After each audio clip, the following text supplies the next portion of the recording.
A paz do Senhor, meus queridos alunos, professores, irmãos, todos que acompanham a nossa Escola Bíblica Dominical. Lição de número 3, o corpo e as consequências do pecado. Dia 19 de outubro, terceiro domingo do mês de outubro. Nosso textuário está no primeiro livro da Bíblia Sagrada, Gênesis, o livro dos começos, das origens. Capítulo 3, versículo de número 19. No suor do teu rosto comerás o teu pão, até que te tornes à terra, porque dela fostes tomado, porquanto és pó, e em pó te tornarás. Nossa verdade prática: o pecado do primeiro Adão afetou o homem no corpo, na alma e no espírito, mas a redenção em Cristo, o último Adão, tem o poder de restaurá-lo plenamente. Graças a Deus. Nossa leitura bíblica em classe está no livro de Gênesis, capítulo 3, versículos 17 a 19, e no livro de Eclesiastes, capítulo 12, versículos 1 até o 7. Então vamos iniciar a leitura em Gênesis, capítulo 3, a partir do versículo 17. E Adão disse: porquanto destes ouvidos à voz de tua mulher, e comeste da árvore de que te ordenei, dizendo: não comerás dela, maldita é a terra por causa de ti, com dor comerás dela todos os dias da tua vida, espinhos e cardos também te produzirá, e comerás a erva do campo. No suor do teu rosto comerás o teu pão, até que te tornes à terra, porque dela foste tomado, porquanto és pó, e em pó te tornarás. Eclesiastes, capítulo 12, a partir do verso 1. Lembra-te do teu Criador nos dias da tua mocidade, antes que venham os maus dias, e cheguem os anos dos quais venhas a dizer: não tenho neles contentamento, antes que se escureçam o sol, e a luz, e a lua, e as estrelas, e tornem a vir as nuvens depois da chuva. No dia em que tremerem os guardas da casa, e se curvarem os homens fortes, e cessarem os moedores, por já serem poucos, e se escurecerem os que olham pelas janelas, e as duas portas da rua se fecharem por causa do baixo ruído da moedura, e se levantar a voz das aves, e todas as vozes do canto se baixarem. Como também, quando temerem o que está no alto, e houver espantos no caminho, e florescer a amendoeira, e o gafanhoto for um peso, e perecer o apetite, porque o homem se vai à sua eterna casa, e os pranteadores andarão rodeando pela praça, antes que se quebre a cadeia de prata, e se despedace o copo de ouro, e se despedace o cântaro junto à fonte, e se despedace a roda junto ao poço, e o pó volte à terra como era, e o espírito volta a Deus que o deu. Então a lição é a lição de número 3, cuja temática é o corpo e as consequências do pecado. Bem, vamos analisar agora os 3 objetivos principais dessa lição de número 3. Primeiro objetivo, analisar como o ser humano foi criado em perfeição e de que forma o pecado trouxe o sofrimento humano. Segundo objetivo, explicar que, apesar das consequências do pecado, o ser humano continua responsável por suas escolhas. E terceiro lugar, refletir sobre as limitações físicas e as enfermidades como a realidade pós-queda, mantendo a esperança na glorificação do corpo. Lição de número 3, o corpo e as consequências do pecado. Vamos pensar um pouco sobre o nosso texto áureo de Gênesis capítulo 3, versículo 19. No suor do teu rosto comerás o teu pão, até que te tornes a terra, porque dela foste tomado, porquanto és pó, e em pó te tornarás. Bem, o contexto do nosso texto áureo está no livro do Gênesis, capítulo 3, que relata a tentação de Eva e a queda do homem. E inicia dizendo, no suor do rosto. No jardim do Éden, o homem também tinha que cultivar o solo, o jardim, mas era uma tarefa agradável, leve. Ele tinha tempo para lazer, para adoração, para o seu crescimento e desenvolvimento espiritual. Mas agora, para obter o mínimo do seu sustento, ele precisava trabalhar muito até suar.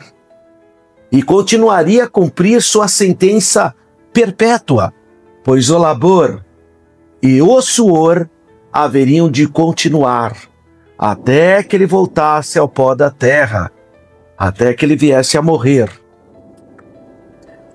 Mas o trabalho, além, nesse caso, estar associado a uma maldição, ele pode ser uma bênção também. Ele pode ser uma maldição, infelizmente, para a maioria das pessoas, porque muitas pessoas trabalham porque não têm opção, trabalham em alguma coisa que não gostam, e trabalho a gente acaba não tendo como escolher. Às vezes as necessidades materiais nos levam a isso. Então poucas pessoas seguem todos os dias para o trabalho de coração leve, realizado. Infelizmente, grande parte dos trabalhadores tornou-se escravo dos seus salários. Então submetem a fazer coisas que às vezes a pessoa nem gosta. Às vezes coisas que a pessoa até repugna, mas é obrigado a estar desenvolvendo aquelas atividades laborais porque depende do salário. Poucas pessoas acham satisfação naquilo que desenvolvem. Nesse sentido, o trabalho é uma maldição, ou seja, algo que traz dissabores. Muitas pessoas não estão vivendo plenamente, porque fazem coisas que não gostam. Então, o trabalho não é satisfatório, mas o trabalho pode ser bênção. Um trabalho que realiza alguma coisa que traz prazer, alegria, crescimento. Então o trabalho pode ser uma bênção. Mesmo trabalhando longas horas, podem sentir satisfeito pelo que fazem. O treinamento e a educação tem por alvo desenvolver habilidades naturais, liberando-as em atividades dignas. Quando temos algo pelo que trabalhar, muito naturalmente a energia se redobra e o trabalho torna-se mais inspirador do que cansativo. Na verdade, a maior parte da vida da gente, a gente passa trabalhando. Então, se você trabalha em algo que você não gosta ou algo que faz mal para você, obviamente isso vai redundar na sua qualidade de vida. Se você gosta do que faz, como você a maior parte da sua vida vai ser dedicado a isso, então isso também vai trazer qualidade de vida para você. O trabalho é tão digno que o Senhor Jesus declara que Ele e o Pai continuam trabalhando. Isso está registrado no Evangelho de João, capítulo 5, versículo 17. E Jesus lhe respondeu: meu Pai trabalha até agora, e eu trabalho também. Então, para nós evangélicos, mas também para todo o protestantismo, desde quando Martinho Lutero fixou na porta da Catedral de Wittenberg, no que é hoje a Alemanha, no dia 31 de outubro de 1517, as 95 teses, que foram teses contrárias à venda de indulgência, à venda de salvação, dos abusos que a igreja medieval da época, infelizmente, fazia. O trabalho no mundo protestante é algo positivo, diferente daquele mundo católico medieval, que o trabalho era negativo. O trabalho estava associado à escravidão, a pessoas que não tinham posses, pessoas bem-sucedidas economicamente, elas não trabalhavam, porque o trabalho estava associado à maldição. Isso em todo o período da igreja medieval. O protestantismo quebrou esse paradigma. Para o protestantismo, o trabalho dignifica o homem. Os calvinistas, que foram morar nos Estados Unidos, chamado pais peregrinos, eles tinham um lema: transformar o mundo para a glória de Deus através do trabalho. Então, o trabalho no mundo protestante sempre foi algo digno. Até hoje, a sociedade americana, norte-americana, ela valoriza quem trabalha. Normalmente, a pessoa que trabalha tem crédito nos bancos, porque a percepção deles é dessa formação protestante. É por isso que os grandes teóricos, como Max Weber, que escreveu A Ética do Capitalismo, eles sempre perceberam isso na sociedade protestante. Como é importante o trabalho numa sociedade protestante. Não é à toa que as sociedades protestantes se desenvolveram mais rapidamente e se enriqueceram mais rapidamente, porque elas tinham uma visão positiva do trabalho. O trabalho na sociedade protestante não é negativo, como infelizmente era nas sociedades católicas governadas pela igreja medieval. Então, o protestantismo veio trazer uma nova percepção do trabalho. E o Evangelho de João, capítulo 5, 17, ele é interessante, porque ele diz, o versículo 17 declara: e Jesus lhe respondeu: meu Pai trabalha até agora, e eu trabalho também. Então, o trabalho não é algo indigno, não é para ser maldição, é para ser bênção. Nós temos que trabalhar. O trabalho é algo muito importante para a vida das pessoas. As pessoas devem estar em atividade. Mesmo as pessoas que se aposentam, é importante elas terem uma atividade. Seja voltar a estudar, ou então desenvolver alguma atividade manual, mas é muito importante o trabalho, né? Antigamente tinha as pessoas que tinham uma ideia estranha, né? Ah, não vejo a hora de aposentar, não vejo a hora de parar de trabalhar. E aí muitas dessas pessoas, quando elas paravam, infelizmente ficavam doentes e morriam. Infelizmente, porque a atividade, seja intelectual ou manual, ela faz parte da nossa estrutura, é importante. Então, é muito bom que você tenha um olhar diferenciado nas atividades laborais. Elas são importantes, e se você desenvolver atividades laborais que você gosta, melhor ainda, porque isso vai dar qualidade de vida para você, porque o trabalho é algo bom, que pode trazer muitas conquistas e também ter esse lado de satisfação muito relevante.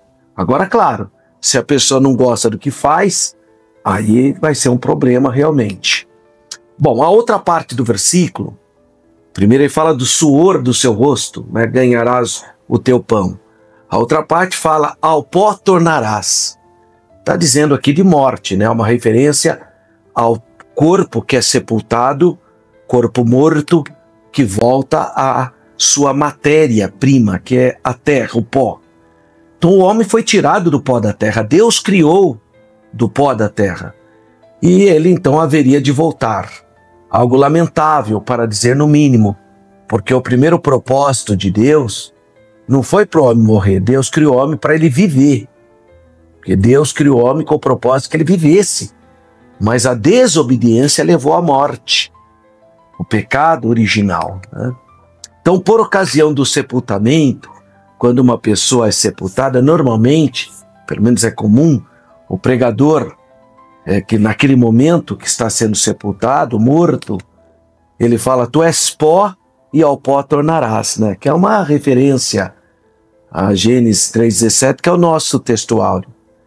Mas a gente precisa entender uma coisa, ele está se referindo ao corpo, tá? Ele não está falando nada de alma, aqui não está falando de alma. Aqui está falando apenas do corpo, da parte material. Então é importante nós notarmos que o que é dito aqui não se fala a respeito da parte imaterial, mas apenas da parte material. Outra coisa, a Bíblia também, quando ela vai falar de morte, ela suaviza a expressão morte. De que maneira? Dizendo que a morte é o sono do corpo, não da alma. Não existe sono da alma. Claro que essa é uma doutrina presente na Igreja Adventista, presente nas Testemunhas de Jeová. Esses grupos defendem uma teoria chamada sono da alma. Mas acontece quando Jesus fala que Lázaro está dormindo, ou que os que dormem ressuscitarão, está se referindo ao corpo que morreu. Não está se referindo à alma. Então, todas as vezes que a Bíblia fala da dormição, está se referindo ao corpo que fica inerte, que volta ao pó. Não está falando da alma. Os primeiros mártires cristãos, eles não tinham medo de morrer. Eles enfrentavam os leões, enfrentavam o Coliseu, os gladiadores a serem queimados. E famílias inteiras eram sacrificadas, eram martirizadas, e eles se abraçavam e diziam até mais, que eles sabiam que eles estavam matando o corpo, mas não a alma. E Jesus falou que não era para temer quem pode matar o corpo, era para temer quem podia fazer perecer no inferno a alma e o corpo, porque a alma está consciente. Nós já vimos várias citações da consciência da alma. Paulo falando, tenho desejo de partir, porque estar com Cristo é muito melhor. Muito melhor, porque é muito melhor. Então tem que ter o conceito, tem que ter a consciência que é muito melhor. Se não tem consciência, então não é muito melhor. Jesus falou que Deus não é Deus de morto, porque a alma dos patriarcas está consciente e viva. Por isso que nós falamos que Deus é o Deus de Abraão. Deus não é Deus de mortos. Então, quando ele está se referindo, tu és pó, e ao pó tornarás, ele está se referindo ao corpo. Quando Jesus fala Lázaro dorme, está referindo ao corpo de Lázaro. Quando a Bíblia fala que os que dormiram em Cristo, está se referindo ao corpo daqueles que dormiram e vão ressuscitar. Nunca está se referindo à parte imaterial, mas apenas na parte material. Interessante que todos os grupos que acreditam no sono da alma, ou que morreu acabou, são grupos que citam para justificar a sua teoria o livro de Eclesiastes.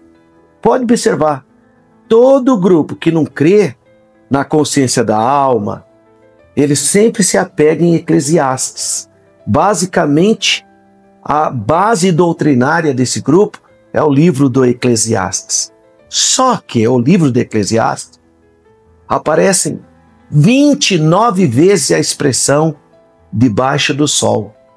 Porque o livro do Eclesiastes é uma reflexão do autor bíblico sobre o que acontece debaixo do sol. Ele não está falando de vida eterna. Ele está falando do cotidiano dos seres humanos. Portanto, não dá para fazer doutrina de pós-morte baseada no livro de Eclesiastes. Porque o livro de Eclesiastes é claríssimo. É o que acontece debaixo do sol. Outra passagem que esses grupos às vezes se apegam é no Salmo, que diz assim, que a sepultura para onde tu vais, ali não tem indústria, não tem atividades. Claro, ele está se referindo ao cemitério, né? Onde deposita o corpo não tem mesmo, só tem corpo em decomposição. Mas também não é um versículo que se aplica à vida eterna. Ele está se referindo apenas ao túmulo vazio, onde estão os cadáveres. Então não pode pegar versículo e descontextualizar, como fazem os grupos espúrios não ortodoxos que se apegam na defesa do sono da alma, que é uma doutrina pagã. Tem no paganismo também, as pessoas que acham que morreu, acabou, ou que vai ficar na memória apenas de Deus. Não, a Bíblia fala muitas vezes. A Bíblia fala em Apocalipse das almas que estão debaixo do altar de Deus, clamando, tem consciência. Como que elas clamam? E tem muitas outras passagens que nós vamos analisando no decorrer da lição. Embora eu já abordei sobre alma na primeira lição, quando nós falamos da tricotomia do homem. Então a expressão tu és pó e ao pó tornarás está falando do corpo que foi feito do pó, não da alma e do espírito. Isso é importante, professor, aluno. Passagem simétrica de Gênesis 3:17 é Eclesiastes 12:7. E ao pó volta à terra, como era, e o espírito volta a Deus que o deu. Bem, primeira perspectiva ao olhar esse versículo, não são toda alma e espírito que volta para Deus. Nós sabemos que vai voltar para Deus quem creu no sacrifício expiatório do Senhor Jesus, que foi salvo pelos méritos de Jesus no Calvário. Quem não foi salvo, sua alma e espírito vai para a condenação.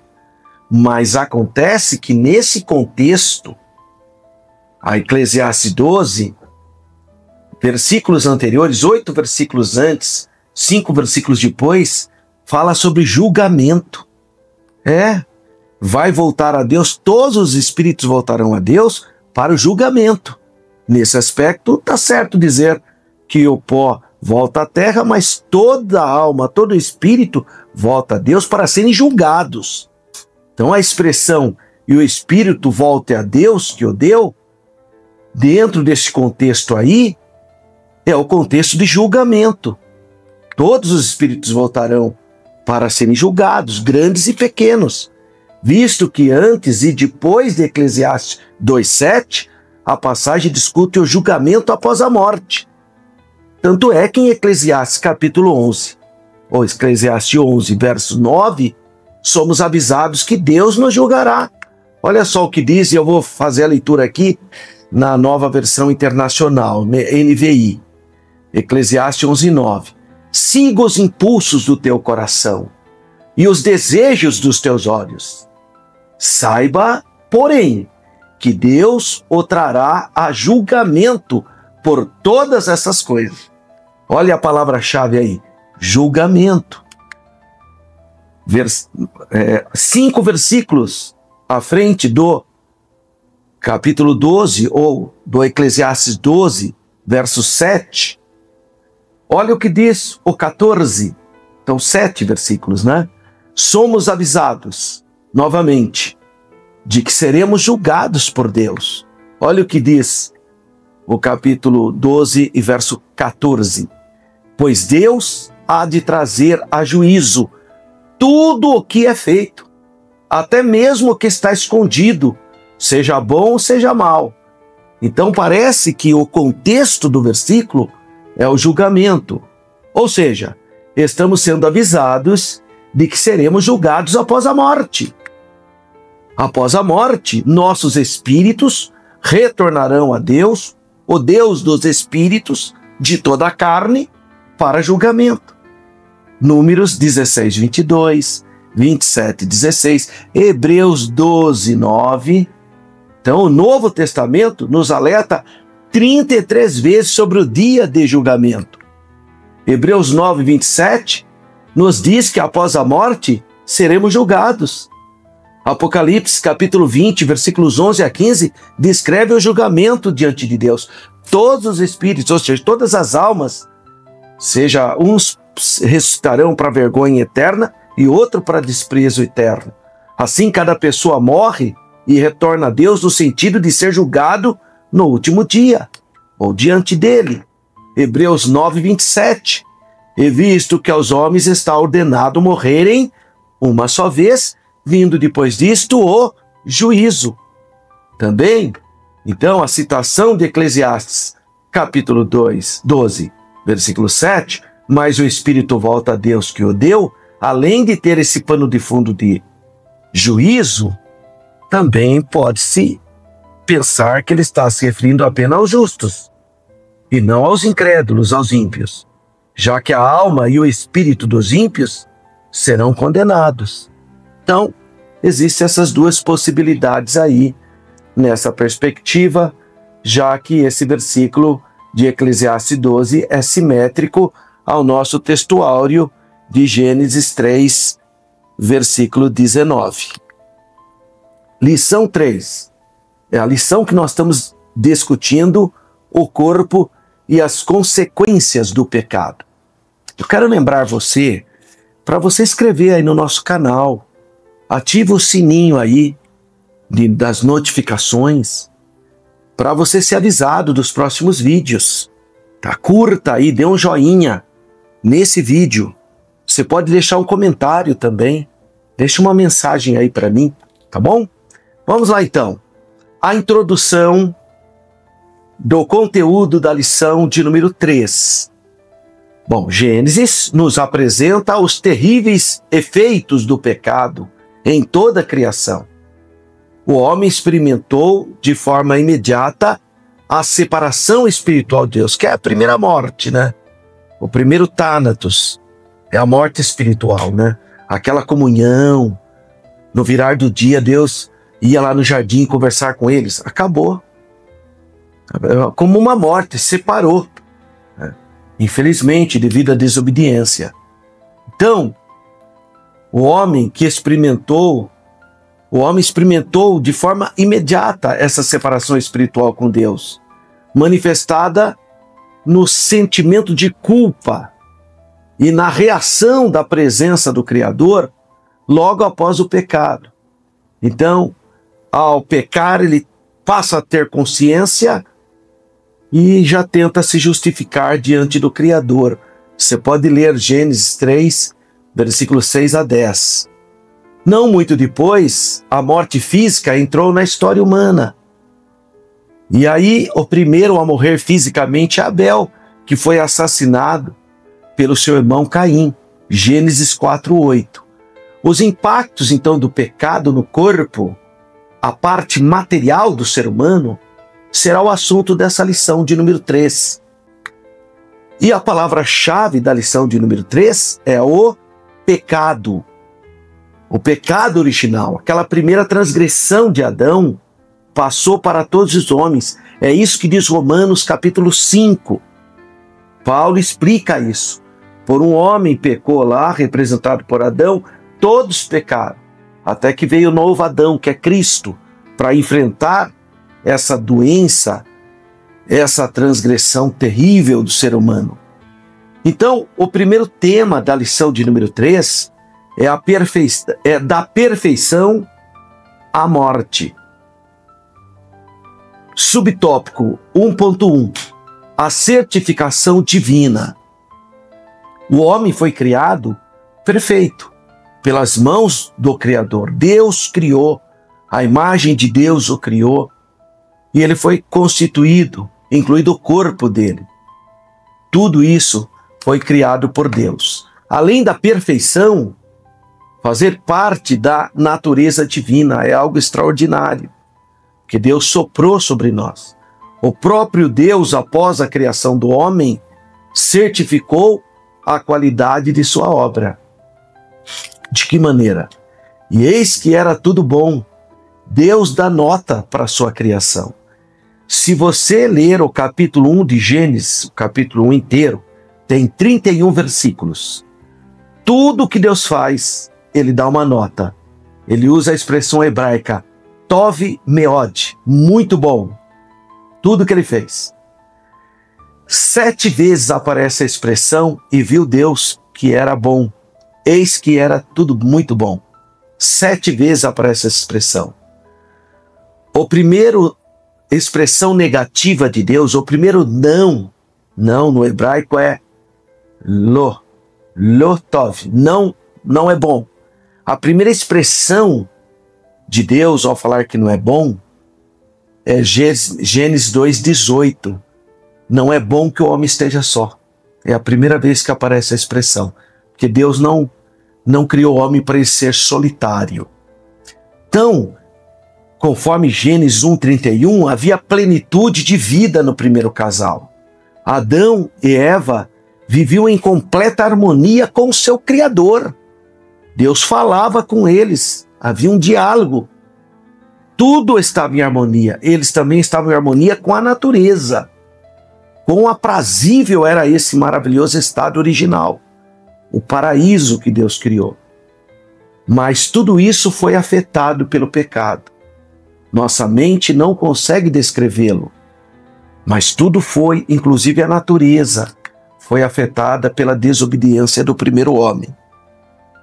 Não temos compreensão plena da glória futura, na restauração de todas as coisas, mas sabemos que Deus vai fazer, conforme Romanos, capítulo 8, versículos 18 a 23, primeira carta de Paulo aos Coríntios, capítulo 2, versículo 9, 13 e 12, primeira carta de João 3:3, e 1.2, o subtópico pecado e dor, a indizível sensação de bem-estar que o homem desfrutava na sua comunhão com Deus, no seu estado original, era proveniente da vida que recebera do seu Criador e fluía em todo o seu ser, em toda a natureza, em todo o ambiente.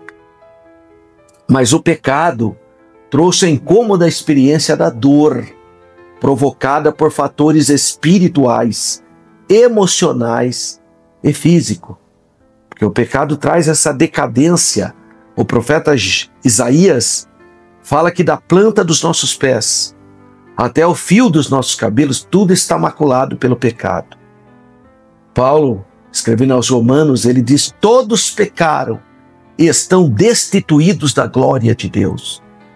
Mas Romanos capítulo 5, ele é importante que você leia com muita atenção, porque eu já vi pessoas dizendo, e às vezes até zombando, fala: eu não tenho nada a ver com o pecado de Adão, eu nem estava lá, se Adão pecou, o problema é dele. Isso é muito comum em algumas religiões. O judaísmo pensa assim, o islamismo pensa assim, os mormons pensam assim. Tem muitas igrejas que pensam assim, falam: não, esse negócio de pecado original não existe, isso é invenção da Igreja Católica. Não é não, não é invenção da Igreja Católica não. Abra sua Bíblia aí em Romanos capítulo 5. Romanos capítulo 5, a partir do verso de número 12, eu quero ler com você, olha só o que diz: pelo que, como por um homem entrou o pecado no mundo, e pelo pecado a morte, assim também a morte passou a todos os homens. Por isso que todos pecaram. Porque até a lei estava o pecado no mundo, mas o pecado não é imputado não havendo lei. No entanto, a morte reinou desde Adão até Moisés, até sobre aqueles que não pecaram à semelhança da transgressão de Adão, o qual é a figura daquele que havia de vir. Tá vendo? Não é porque você não pecou igual a Adão que você não tem um pecado original. Você tem. Todos têm esse pecado. Eu vou repetir. Olha só o que ele diz: até sobre aqueles que não pecaram à semelhança da transgressão de Adão. Então, essa fala, eu não estava lá, não tem nada a ver, é completamente equivocada à luz da palavra de Deus. E ele continua falando: mas não é assim o dom gratuito, como a ofensa, porque se pela ofensa de um morreram muitos, muito mais a graça de Deus e o dom pela graça que é de um só homem, Jesus Cristo, abundou sobre muitos. E não foi assim o dom como a ofensa, por um só que pecou, porque o juízo veio de uma só ofensa, na verdade para condenação, mas o dom gratuito veio de muitas ofensas para justificação. Porque se, pela ofensa de um só, a morte reinou, por esse, muito mais os que recebem a abundância da graça e do dom da justiça reinarão em vida por um só, Jesus Cristo. Pois assim como por uma só ofensa veio o juízo sobre todos os homens para a condenação, assim também por um só ato de justiça veio a graça sobre todos os homens para a justificação de vida. Porque como pela desobediência de um só homem muitos foram feitos pecadores, assim pela obediência de muitos serão feitos justos. Veio, porém, a lei para que a ofensa abundasse, mas onde o pecado abundou, superabundou a graça, para que assim como o pecado reinou na morte, também a graça reinasse pela justiça, para a vida eterna, por Jesus Cristo, nosso Senhor. Então, a doutrina do pecado original não é uma invencionice do catolicismo romano, como muitos falam por aí. Ah, não, foi Agostinho de Hipona que inventou. Não, a base dele está aqui em Romanos capítulo 8, versículos 12 até o versículo de número 21. Aqui está a base da doutrina do pecado original. Todos pecaram em Adão, mas todos podem ser justificados em Cristo Jesus, o nosso novo Adão, graças a Deus. Então o pecado trouxe a incômoda experiência da dor, provocada por fatores espirituais, emocionais e físicos. Gênesis capítulo 3, versículos 7 a 19. O que é o pecado original? É esse sentimento que a pessoa tem. É impressionante. A criança nasce, aquela inocência, apresenta ela na igreja, ora, consagra ela. Daqui a pouco ela está mentindo. Quem que ensinou uma criança a mentir? Eu pergunto para você, você que acha que não tem pecado original? Eu lembro, chegava em casa para preparar as aulas da escola bíblica dominical há muitos anos atrás, há quase 30 anos atrás, acho que menos, né? Menos, uns 20 anos atrás, 15 anos atrás, né? Para ser mais preciso. E eu pegava, às vezes, colocava cartolina, colocava na sala a cartolina no chão para ficar mais fácil, para escrever os tópicos principais, com pincel atômico ou com giz de cera, e a minha menininha vinha por trás e pulava nas minhas costas, né? Era eu virar as costas em qualquer local, ela ia lá fazer uma bagunça. Aí eu voltava e falava, quem foi que fez isso?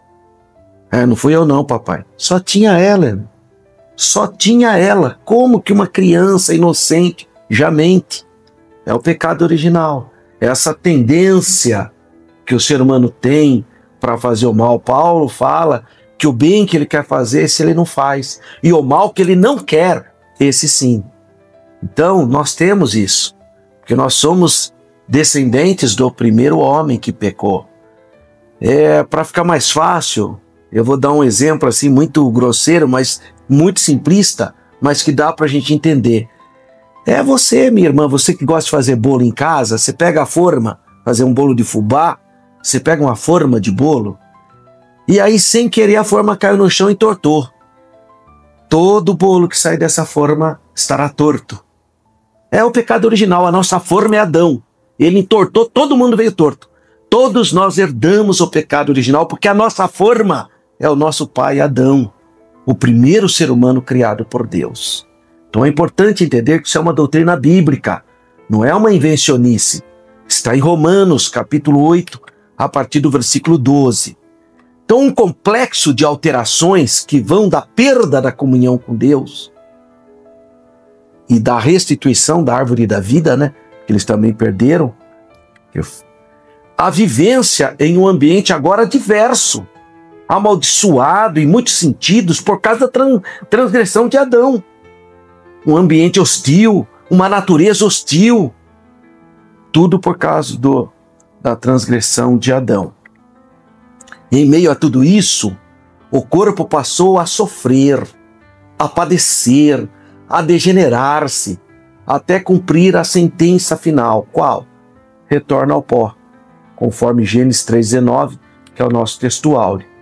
Por mais que se cuide dessa matéria, e deve cuidar mesmo, eu sei que hoje tem tantos recursos, né?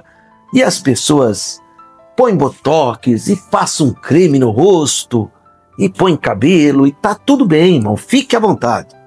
Só que é o seguinte, você tem que ser transformado.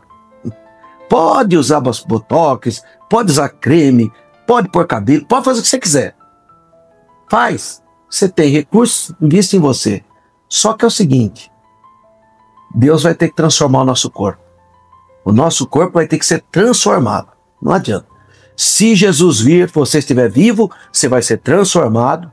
Quem morreu vai ressuscitar em corpo glorioso. Porque esse corpo aqui, ele é carne. Então, o tempo vai passando e ele vai se degenerando. Então, por mais que a gente cuide dessa matéria, depois da queda, o caminho natural é o envelhecimento e a morte. Esse é o caminho natural. Subtópico 1.3, velhice, autenticidade e gratidão. Bom, dentro do grave quadro do adoecimento mental que marca as sociedades modernas, contemporâneas de hoje, um novo transtorno tem sido diagnosticado, a gerontofobia. O que é isso? Um terrível e mórbido medo de ficar velho. Então você vê, às vezes a pessoa já tem idade e tenta usar roupa de jovem, né? Fica até estranho. É uma ansiedade que muda comportamentos incompatíveis com a idade. Claro que não é porque a pessoa tem bastante idade que ela não pode se arrumar bem, usar uma roupa mais moderna. Não é isso. Eu estou falando aqui naqueles casos extremos. Uma pessoa com uma certa idade, por exemplo, usar franjinha no cabelo, fica estranho. Porque quem que usa essas franjinhas? São crianças. Pode observar. Mas não tem problema nenhum se a pessoa quiser usar também, mas fica estranho, né? É uma pessoa já com uma certa idade querer usar uma roupa estritamente para jovem. Fica esquisito. Mas tudo bem, hoje a sociedade permite qualquer situação. Mas é uma doença, é uma ansiedade perigosa, porque nós temos que conviver bem com a realidade. O tempo está passando para todo mundo. Eu acho engraçado.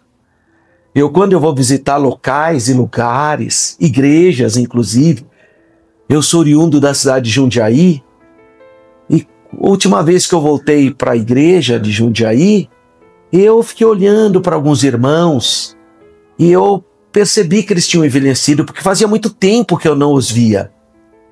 E eu estava no púlpito olhando para aqueles irmãos, eu fiquei pensando, meu Deus, né? Como aquele irmão está já mais idoso, né? Eu pensando comigo. Mas depois eu pensei assim, falei, mas peraí, mas eu acho que eles também estão pensando em relação a mim. Porque nós temos a impressão que só os outros que envelhecem. Mas na verdade a gente também está nesse processo. Provavelmente alguém estava olhando lá no púlpito, nossa, que situação do professor Alberto. Meu Deus, como ele está acabado. Pode ser. Então não é só você achar os outros, não. Os outros também estão achando você. Porque o tempo está passando para todo mundo. Paulo fala uma coisa bonita, não canse de fazer o bem.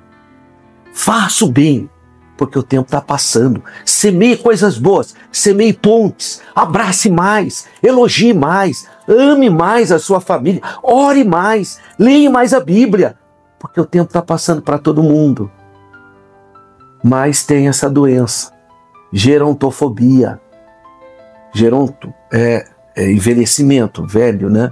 E fobia é medo, né? Medo de envelhecer. Aí produz comportamentos incompatíveis com a idade. Incompatível, mano. Não dá. Você tem uma certa idade, vai querer dar uma voadora? Você vai ficar com sérios problemas. Perigoso quebrar um osso. Então precisa saber, irmão. Tá? Precisa ter esse bom senso, né? A Bíblia fala da velhice de uma forma natural, clara e direta, ressaltando o seu valor e honra. Levítico 19:32, o livro mais antigo da Bíblia, o livro de Jó, capítulo 12, versículo 12. Enquanto isso, assiste-se a uma cultura de negação dessa fase da vida, a começar pela rejeição da palavra velho. Aí começa a inventar outras palavras, porque a palavra velho é muito caricata, né? Velho, então tem que falar outra palavra. Aí você fala mais experiente, terceira idade. A gente inventa outras palavras para amenizar a palavra velho. Então, a melhor idade, você ouve de tudo. São tentativas de sair dessa situação que é real. Agora, há uma diferença de conceitos culturais da sociedade ocidental, da sociedade oriental. Os orientais, eles respeitam o ancião, inclusive as culturas islâmicas. Em 2019, eu fiz uma viagem nas 7 igrejas da Ásia, na Turquia, e me chamou a atenção as casas com 3, 4 andares. E a guia turística da Turquia, ela falou, olha, isso é uma coisa bonita na sociedade turca. Os filhos constroem a casa do pai, embaixo a casa do pai, os filhos em cima, para poder cuidar dos pais. Então os filhos têm um compromisso moral de cuidar dos pais idosos. Então, que cultura diferenciada, né? Então a pessoa de idade, também na China, no Japão, nas sociedades orientais, elas são mais respeitadas. Há um respeito, há um cuidado com elas. Infelizmente, nas sociedades ocidentais, devido ao sistema capitalista extremo, o velho passa a ser descartado. As pessoas viram um problema social. Isso é uma coisa muito ruim nas sociedades ocidentais. O velho no Brasil só melhorou porque as pessoas de idade passaram a ter créditos. E aí os filhos em aperto por causa de dívidas começaram a depender dos pais idosos, aposentados, que tiveram mais créditos no banco. Aí deu uma melhoradinha, porque aí dependia do pai idoso, né? Mas esse é um problema seríssimo que nós vamos ter que enfrentar. Os cristãos têm que enfrentar isso. A Bíblia é clara. Honra teu pai e tua mãe. Esse é o primeiro mandamento com promessa. O 5º do decálogo, né? Honra teu pai e tua mãe. Então, é importante nós termos uma visão diferenciada com as pessoas que têm mais idades. Nós precisamos ter mais paciência, ser mais acolhedor e ser mais respeitador. Até porque o jeito que a sociedade está, vai ter mais idoso do que criança. Já está assim. As pessoas estão vivendo mais, então a sociedade brasileira mesmo já está tendo mais idosos do que as sociedades europeias, norte-americanas, as sociedades asiáticas. O Japão já tem mais idoso do que crianças. Tanto é que está se pensando até inverter. Agora não é mais creche para criança. A creche seriam para os idosos, porque a família trabalha e onde que vai ficar o seu ente querido? Então, hoje já tem, tanto na Inglaterra, em Israel, nos Estados Unidos, locais, verdadeiros hotéis para pessoas de idade, com todas as suas necessidades, né? Com médicos, com atividades físicas, atividades intelectuais, para essas pessoas passarem o dia com um bom acompanhamento, para elas não ficarem isoladas, porque isso também é um problema, pode levar a depressão, etc. Então hoje está se pensando em muitas possibilidades para que os idosos tenham vida, tenham experiência. A Universidade Hebraica de Jerusalém fez um estudo científico muito relevante, dizendo que todas as pessoas depois dos 60, 70 anos devem estudar uma segunda língua. Espanhol, francês, italiano, inglês, hebraico, deve estudar para melhorar a mente. São estudos. Então é interessante. Eu sempre incentivei as pessoas de idade a estudarem. Eu falo muito para os irmãos na igreja. Se a pessoa, pastor, já estou aposentado, não, então volta para a escola teológica. Vamos estudar teologia, vamos estudar a Bíblia. Ah, pastor, mas eu já não relembro. Mas é por isso mesmo. Nem se você estiver ali só para escutar. O ambiente acadêmico é muito importante. Então, se você já tem mais idade, volta para a escola. Vai fazer uma faculdade. Vai fazer teologia. Vai estudar uma língua da Bíblia. Não fique parada. Sua mente tem que estar em funcionamento. Isso é saudável, mentalmente falando. Cuidar de si é muito importante. Mas é preciso ser sábio e viver todas as fases da vida de maneira autêntica, em profunda gratidão e temor a Deus.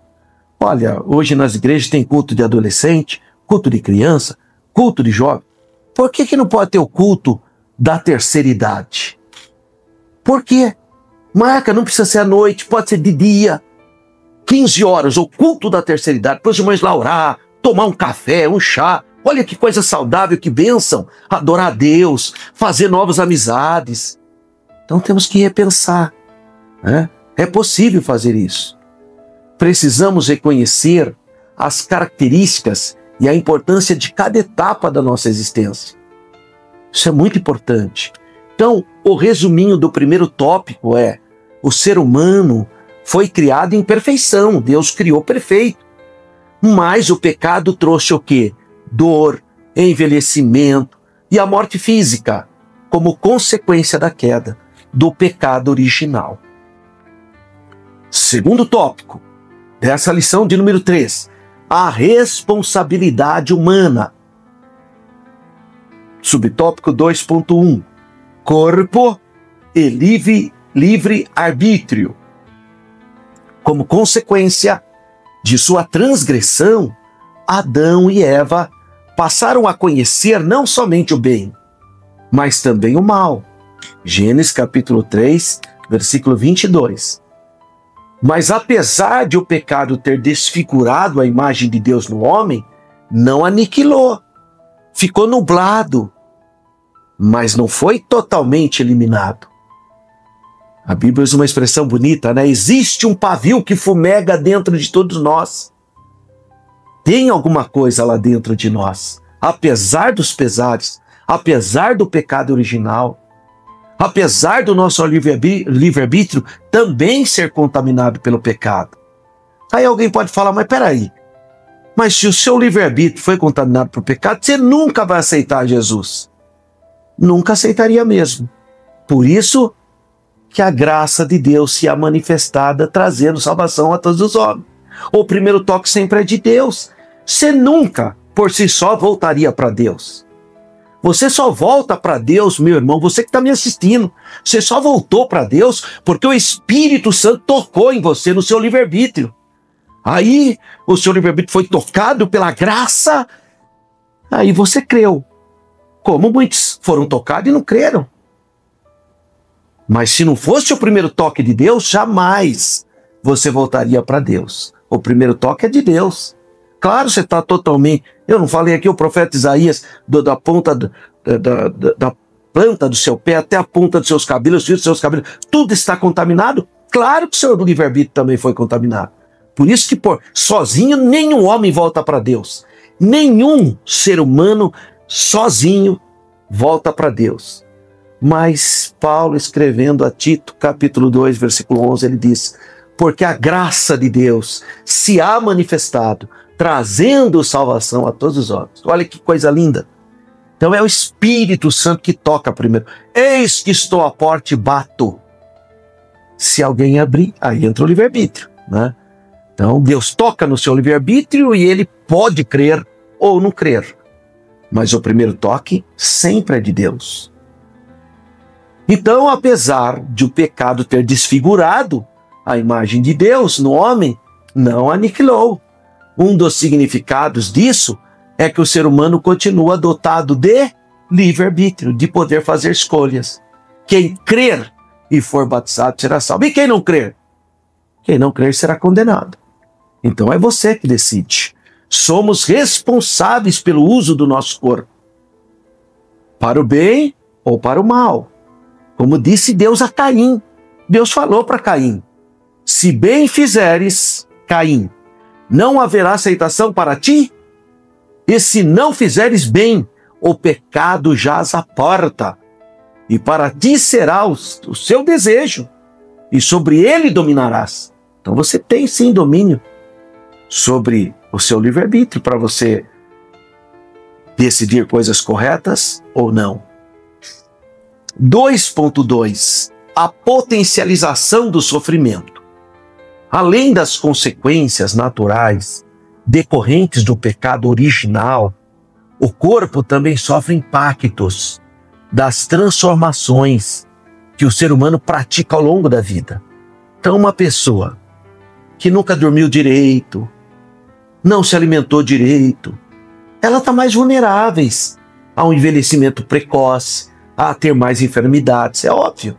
Para uma pessoa, uma alimentação saudável, sem nenhum tipo de exagero, sempre cuidando do corpo, praticando um esporte, claro que ela vai ser mais saudável.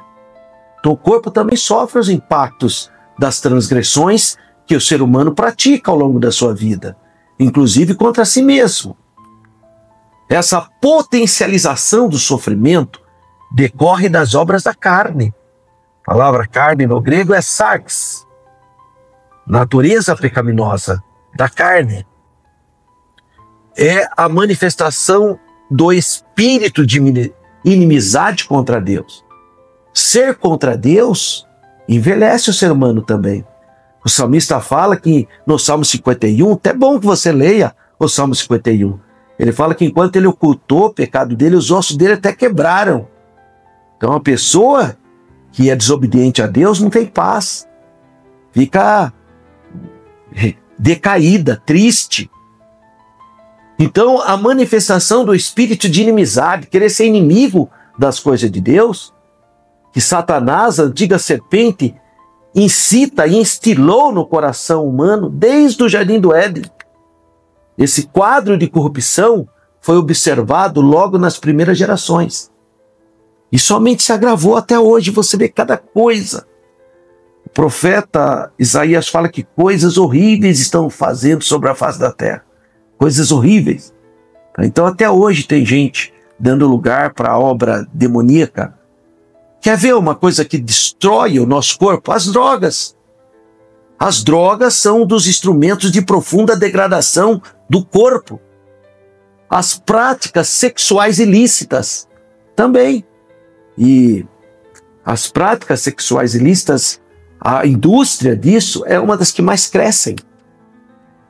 Crianças e adolescentes são extremamente vulneráveis e dependem cada vez mais de uma vigilância amorosa e firme para nós cuidarmos da herança do Senhor, para nós ensinarmos o temor de Deus na vida delas.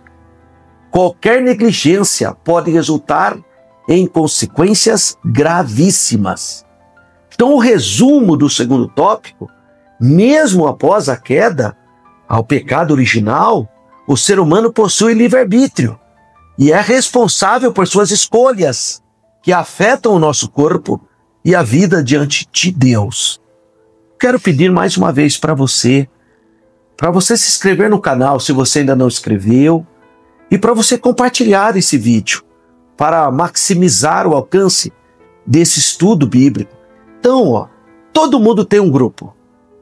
Compartilhe esse ensinamento para o seu grupo, para os seus familiares, para o seu professor de escola bíblica dominical, para algum aluno, para o seu cônjuge, para os seus filhos, para o grupo da sua igreja. Compartilhe. Além de você se inscrever no canal, curtir, dar um joinha aí, compartilhe. Tá? Vamos divulgar a palavra do Senhor. Terceiro e último tópico dessa lição: do abatimento à glorificação. 3.1 A realidade das enfermidades. Com o pecado, as doenças também passaram a fazer parte da vida humana. Consequência do pecado. Doenças, consequência do pecado. Elas surgem no processo de degeneração dos órgãos e sistemas do corpo por causas internas ou externas e estão entre os fatores que levam o ser humano de volta ao pó da terra. Já a vida, o tempo, já vai fazendo isso. Mesmo se você for muito saudável, você que pratica esporte, tem uma alimentação boa, equilibrada, sem exageros, mesmo assim, o próprio tempo vai passando os anos, então nós estamos em um processo de degradação física. Então esse é um processo, o processo de degeneração, naturalmente ele já existe. Imagine então com os abusos que o homem comete durante a sua caminhada. Imagine então com a própria degeneração que o pecado produz, seja mentalmente, que reflete no corpo.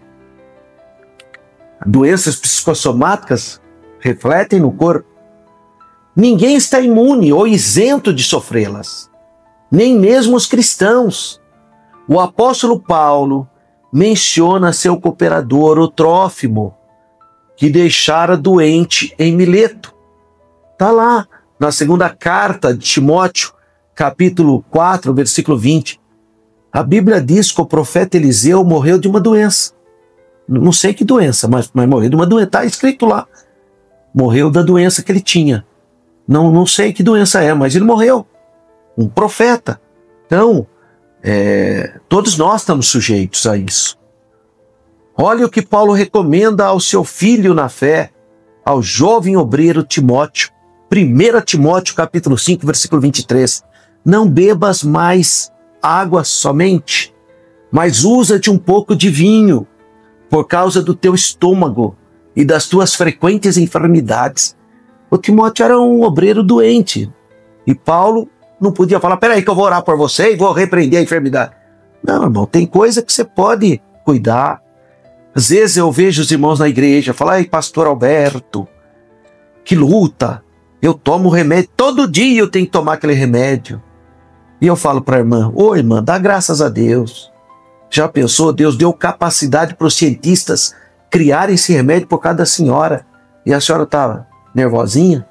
Que é isso, irmão? Pega esse remedinho aí e dá graças a Deus. Senhor, obrigado. O Senhor deu tecnologia, a ciência multiplicou. E agora tem um remedinho para me ajudar. Ora a Deus e toma o seu remedinho, irmão. Não deixa de tomar o remédio. Tem gente que é cabeça dura. Um médico, um especialista, passou às vezes por vários especialistas. Todos recomendam: tome esse remedinho, vai fazer bem para o seu organismo. Mas a pessoa sabe? Irmão, você acha mesmo que Jesus curou todo mundo da época dele? Jesus curou todo mundo? Claro que não, irmão. Tem um monte de gente que não foi curada. Paulo curou todo mundo? Não. Outro dia eu vi um pregador, irmão. Coitado, né? Um pregador que eu gosto tanto dele, né? Um homem até piedoso. Falou: essas igrejas falam que Jesus cura, então por que não cura todo mundo? Nem Jesus curou todo mundo na época dele. Quem sou eu para curar todo mundo? Eu oro, eu tenho fé, eu unjo com óleo, como a Bíblia manda ungir lá. Primeira carta a Tiago, capítulo 5, fala: unge o doente, chama o presbítero da igreja, eu vou lá, unjo com óleo, com fé, oro com fé. Mas não são todas as pessoas que são curadas. Muitas, graças a Deus, são curadas, dão até testemunho. Glória a Deus, porque Jesus é o mesmo, ontem, hoje e eternamente. Mas ele não curou todo mundo na época dele. O apóstolo Paulo não curou todo mundo. Olha o que ele está falando aqui para Timóteo: não bebas mais água só, mas usa de um pouco de vinho, por causa do teu estômago. É a mesma coisa que eu falei para a irmã: irmã, toma o seu remedinho, foi Deus que deu essa bênção. Os cientistas criaram por causa da senhora, irmão. Olha que bênção. Então os remédios, eles servem também para nos ajudar. Tudo indica que o jovem pastor Timóteo tinha um corpo debilitado por algumas doenças, provavelmente distúrbios gástricos. Jesus tem poder para nos curar de todo mal, irmãos. Isaías 53, ele tomou sobre si, ele levou sobre si as nossas enfermidades. Mas precisamos ter serenidade, paciência e firmeza na fé, se enfrentarmos sofrimentos persistentes. 3.2, enfado e canseira. Mesmo que o corpo não seja abatido por doenças, o próprio processo do envelhecimento traz o quê? Canseira e enfado. Não é isso que diz o Salmo 90? É o que diz o Salmo 90. Limitações e fraquezas surgem ao longo da vida, alterando a nossa estrutura, o nosso corpo. Quando você é mais jovem, se abaixa e joga bola e vai para lá e sobe em árvore. Depois, você está com uma certa idade, você nem deve fazer essas coisas mais. Fazer coisas de baixo impacto. Por quê? Porque a sua estrutura já não permite mais isso. Tá? Precisa saber. Às vezes a pessoa, meu Deus do céu, já tem uma certa idade e quer subir em escada. Irmão, precisa vigiar, irmão. Tá? Precisa saber as suas limitações. Que vai passando o tempo, você vai tendo limitações e fraquezas. Isso é natural, é da estrutura humana. Isso não é desmerecimento para ninguém. Ter consciência disso é importante para o nosso autoconhecimento, como já vimos, mas é essencial também para uma convivência cristã sem orgulho ou acepção de pessoas. Tá? Nós temos que entender isso. Tem irmãos, devido à sua idade, tem mais dificuldade. Às vezes você tem que respeitar você mesmo na sua sala de aula, quando você vai lá na escola bíblica dominical, tem irmãos mais idosos, às vezes não escuta direito. O professor tem que ter paciência. Fala de novo. Às vezes não entende rapidamente, porque ele não foi inserido num processo tecnológico. Tem que explicar, irmão. Aprende. Quando no Brasil foi colocada a informatização, os bancos passaram a usar cartão, essas coisas, foi uma dificuldade para as pessoas de idade, mas elas aprenderam. O telefone, você vê que tem criança que usa melhor o celular do que os adultos. Mas a gente aprende também. Às vezes a gente só fica com aquele básico, mas também aprende. Mas tem que ter paciência, não pode fazer acepção de pessoa, achar, às vezes, grosseiro com o coitadinho do senhorzinho. Não entende. Então, calma. Tá? Então precisa ter amor, empatia, carinho, respeito. Ricos e pobres são como a erva que seca e a flor que murcha e cai. Está falando como a vida é efêmera. Aliás, o livro de Eclesiastes fala da efemeridade da vida. Ele fala que tudo é vaidade. O que é vaidade na perspectiva da Bíblia? Fumaça, efemeridade. Tudo é passageiro. É isso que diz, porque o sábio está filosofando, o autor sagrado, o que acontece debaixo do sol. E tudo que acontece debaixo do sol é efêmero, é passageiro. A beleza é passageira. O cargo que você tem é passageiro. Tudo é passageiro. Por isso que, de novo, vamos pensar em Paulo. Não penseis em semear o bem. Semeie o bem, porque tudo é passageiro. Tá? Promover a comunhão entre todos é uma missão fundamental da igreja. E o terceiro subtópico, o corpo glorificado. A esperança dos salvos, dos cristãos em Cristo Jesus, que vivem a sua vida de santificação, é a redenção plena, completa, a glorificação do corpo. É o aspecto futuro da salvação, a glorificação. Nosso corpo abatido será transformado para ser conforme o corpo glorioso do Senhor Jesus. Filipenses 3, 20 e 21. E a nossa cidade está nos céus, onde esperamos o nosso Senhor Jesus Cristo, que transformará o nosso corpo abatido para ser igual ao seu, glorioso, segundo o seu eficaz poder. Então o verbo transformar nesse texto é o metaschematizo, do grego, que significa mudar de forma. Meta, né? Mudança. Será a mudança do corpo. Corpo terreno, carnal e mortal, para um corpo celestial, espiritual, imortal, glorioso, semelhante ao corpo de Cristo, o homem perfeito. Você pode ler 1 Coríntios capítulo 15, versículos 40 até o 49, Romanos capítulo 8, versículo 29.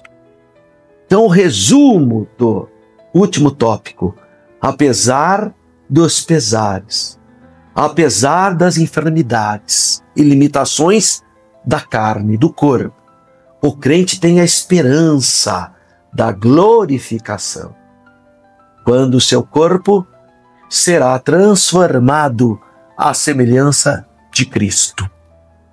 Não esqueça de compartilhar essa aula. Tem muitas pessoas que precisam ouvir um conteúdo desse. Então compartilhe aí com os seus familiares, com seus amigos. Considerações finais. Apesar de todo o abatimento, de todo o sofrimento que experimentamos no nosso cotidiano através do corpo, como consequência do pecado original, e também das nossas próprias transgressões, das nossas escolhas erradas, dos nossos exageros, em Cristo Jesus, nós temos a certeza, glória a Deus, nós seremos redimidos, a redenção da carne será completa, conquistada pela obra efetuada do Senhor Jesus, perfeita na cruz do Calvário. Ele nos dará um novo corpo, eternamente transformado e saudável, corpo glorioso. Apocalipse 28, versos 4 e 6, Apocalipse 22, versículo 2. Então, essa é a esperança da igreja, é a minha esperança, é a sua esperança. Graças a Deus. Próxima lição será de número 4. O corpo como templo do Espírito Santo. 26 de outubro, último domingo do mês de outubro. Mês de outubro é o mês da Reforma Protestante. 31 de outubro é o dia da Reforma Protestante. Que Deus continue abençoando a sua vida. E, novamente, eu quero apresentar os meus livros para você. Esse livro é o meu livro de geografia. Ele foi lançado nesse ano. É um material novo, tem muita matéria nova aqui de geografia sobre plantas, animais. Aqui eu falo sobre o galo. Será que aquele galo que a Bíblia fala, que o galo cantou, é o galo mesmo? Esses galos aí do sítio? Aqui tem essa... Aqui eu falo sobre Isaías, quando o profeta Isaías fala que os jovens cansarão, os mancebos, perderão o vigor, mas os que confiam no Senhor renovarão as suas forças, subirão como aves, águias. Será que é a águia mesmo que diz a Bíblia? Será que é a águia mesmo? Tudo isso está trabalhado nesse livro de geografia, algo inédito para quem está fazendo curso teológico, para quem quer estudar a palavra de Deus. E a primeira parte desse livro é a geografia histórica. É muito bonito, os locais, etc. A segunda parte que é a geografia física. Você sabia que até hoje na Terra Santa existem 7 frutos? Eu trabalho com todos eles aqui nesse livro, conforme Deuteronômio, capítulo 8, versículo 8. Esse livro é um livro muito bonito para você entender por que a gente gosta de Jerusalém. Por que os judeus amam tanto Jerusalém? Porque o catolicismo, no primeiro momento, achava que Jerusalém era uma cidade maldita e depois virou uma cidade santa? Por que o Islã aprecia tanto Jerusalém, dizendo que Jerusalém é a terceira cidade mais importante do islamismo, depois de Meca e Medina? Porque nós, pentecostais, temos um carinho tão grande por Jerusalém. Tudo isso é trabalhado nesse livro, de maneira científica, com citações arqueológicas, históricas. E finalmente, eu quero apresentar esse livro. Esse é o meu xodozinho. É um livro sobre o povo de Israel. Um livro doce, fácil compreensão. Então, se você ama a história de Israel, você precisa ler esse livro. A História do Povo Judeu. Você pode adquirir entrando em contato com a nossa escola teológica, a STEADEC, que é a Escola Teológica da Assembleia de Deus de Campinas, está aí o número. Ou você entra no site do Mercado Livre. Tem essas duas possibilidades. Se você estiver em Campinas, vem tomar um café na STEADEC e já leva os livros. Aí eu escrevo seu nome em hebraico, inclusive. Agora, se você estiver fora, você compra pelo link disponível do Mercado Livre. Foi muito bom estar com vocês. Mas eu não posso terminar essa aula sem pedir para você inscrever no canal. Se você ainda não se inscreveu, escreve aí. Ative o sininho aí para você receber notificações. Porque tem outros vídeos aí. Curta, dê aquele joinha aí. E deixe o seu comentário. Se você ficar em dúvida em alguma coisa ou em outro assunto, envia aí para mim, escreve aí para mim que eu vou te responder. E eu peço para você compartilhar. Compartilhe esse material. Você tem grupos de WhatsApp. Compartilha. Vai ser bênção para outros. Um grande abraço. Fique na paz do Senhor.